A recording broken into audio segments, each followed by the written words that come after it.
Now, let's move on. The last thing we need to style are the paragraphs inside of our lists. We've already done a little bit here, but there's still more that we can do. So I'm going to select our gallery, select the list items, select the anchor elements inside of those list items, and select the paragraphs inside of the anchor elements. So just to review our HTML, we're going from our gallery into the list items, into the anchor elements, and then selecting these paragraphs right here. So that's where the styling will be applied. Let's give them a margin of 0, because paragraphs do have some margin by default, so we want to 0 that out. We'll set the padding to 5%, just to space them out a little bit. We want to decrease the font size because they're a bit large, so we'll set it to 0.75 ems. And then finally, we're going to adjust the color, and we'll set it to BD C3 C7. So if we save that out, switch back to our browser, and refresh, you can see that now we have this lighter gray color here applied to our links as well. So whether the text is linked or unlinked, this is the color that will be displayed. We've set the margin to 0 in favor of adding padding around the image.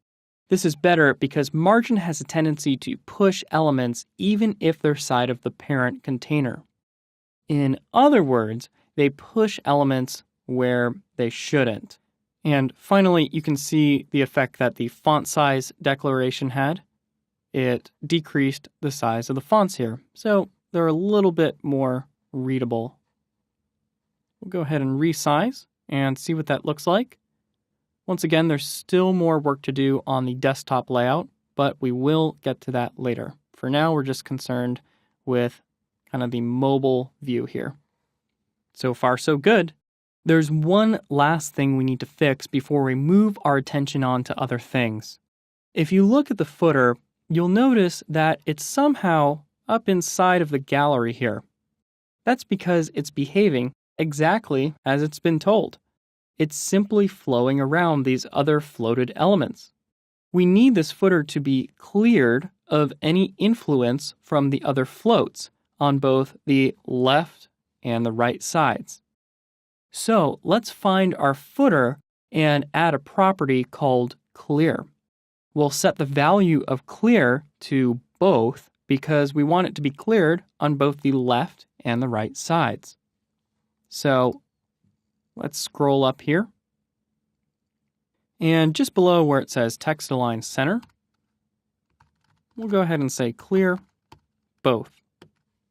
Save that out, switch back to the browser, and refresh. And as you can see, the footer is now exactly where it belongs again. There's still those spacing problems up at the top of the page, but we'll fix that up soon when we put the finishing touches on our navigation and header. Our gallery is pretty much done. We'll need to do some additional work to make it look better on desktop browsers, and we'll also need to do some mobile testing, but so far things are coming together. We're going to build out our navigation in just a moment, but first, let's take a quick code challenge.